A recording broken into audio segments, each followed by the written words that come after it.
subscribe to my channel, hit the bell icon and never miss an update.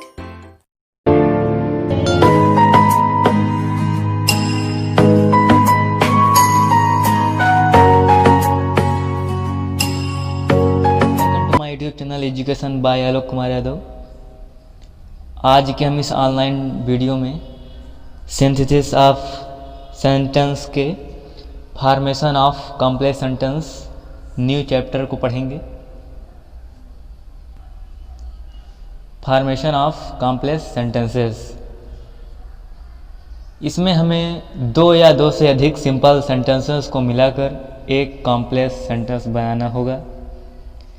पिछले अध्याय अर्थात video में हमने सिंपल सेंटेंस को बनाया और इस टॉपिक में हम कॉम्प्लेक्स बनाएंगे, सिंपल से कॉम्प्लेक्स बनाएंगे।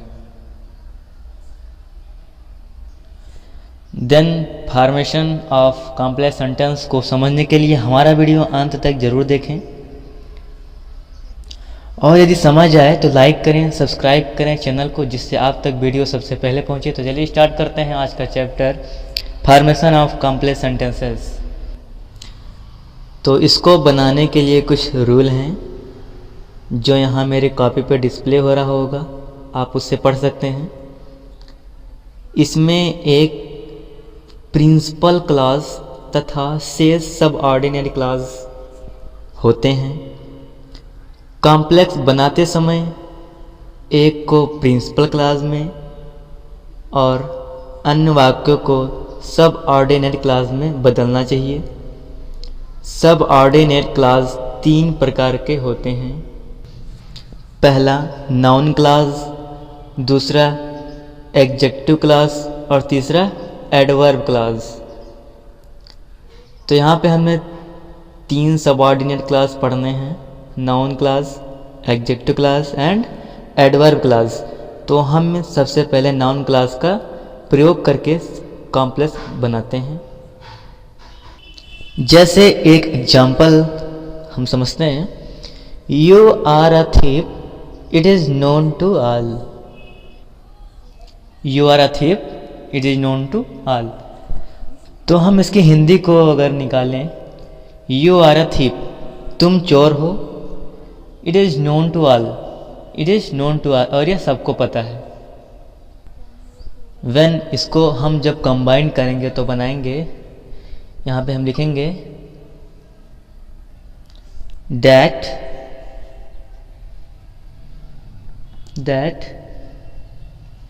You are a thief is known to all, is known to all। तो इसको हमने कंबाइन किया तो ये बना that you are a thief is known to all, कि तुम चोर हो सबको पता है।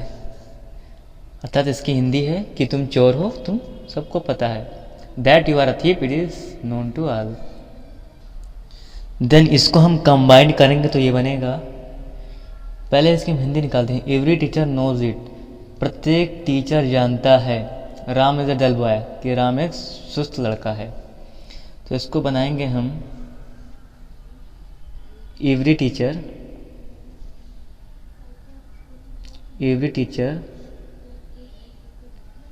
नोज दैट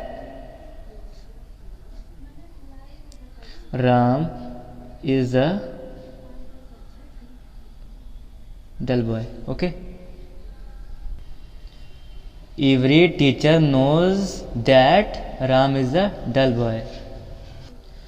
तो ये दोनों वाक्य में प्रिंसिपल क्लॉज है और सबऑर्डिनरी क्लॉज है, अर्थात दोनों वाक्य एक दूसरे के बिना अधूरे हैं। जैसे इसमें देखते हैं, you are a thief, it is known to all, कि यू आर अ थीप, तुम चोर हो, इज नोन टू ऑल। ठीक, और दूसरे वाक्य में देते हैं एवरी टीचर नोज इट, प्रत्येक टीचर जानते हैं। तो क्या जानते हैं? Ram is a dull boy, अर्थात इसमें प्रिंसिपल क्लॉज और subordinate clause. Every teacher knows that Ram is a dull boy. इसमें भी it is known to all, it is known to all, यह सब जानते हैं, परंतु वाक्य अधूरा है, इसीलिए यू आर अ थीप। और एक विशेष पॉइंट, नाउन क्लॉज वाक्य में संज्ञा का कार्य करता है। Who, which, where, why, what, when and that इत्यादि के द्वारा जब नाउन क्लॉज बनाया जाता है तो इसकी हिंदी अर्थ में कि कौन, क्या, कि कहाँ, कि क्यों, कि कब आदि शब्द आते हैं। जैसे he does not know who is she,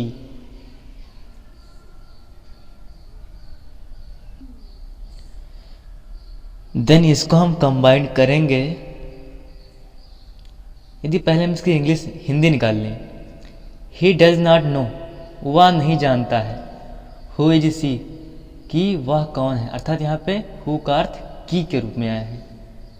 he does not know who is she, वह नहीं जानता है कि कौन है वो, अर्थात कि कौन के बारे में ये आया है। जैसा हमने हिंदी में लिखवाया था, इसके हिंदी अर्थ में कि कौन, क्या, कि कहाँ, कि क्यों, कि कब आदि शब्द आते हैं।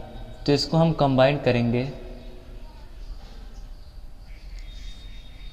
ही does not no,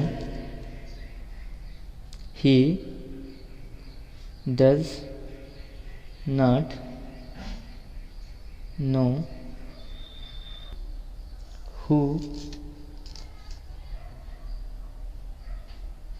who she is। इसमें हमें करना कुछ नहीं है, केवल सब्जेक्ट और वर्ब को चेंज करना है। And the other example is he may be innocent, I don't know. He may be innocent, वह निर्दोष है, आई डोंट नो, मैं नहीं जानता। देन इसको हम कंबाइंड करेंगे तो बनाएंगे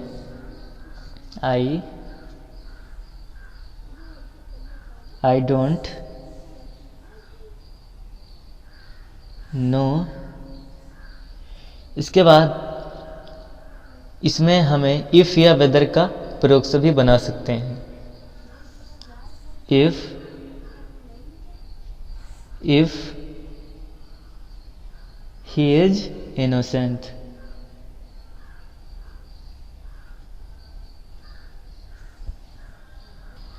तो यहाँ पे हम ध्यान देंगे कि इफ या वेदर के द्वारा भी नाउन क्लास बनाया जा सकता है, अर्थात तो यहाँ पे इसका अर्थ हिंदी अर्थ में कि क्या होता है। I don't know if he is innocent, मैं नहीं जानता कि वह निर्दोष है। तो ऐसे ही आप एग्जाम्पल बना सकते हैं। सो आशा करता हूँ कि आपको ये वीडियो समझ आएगा। So thank you for watching this video. आगे का नेक्स्ट वीडियो में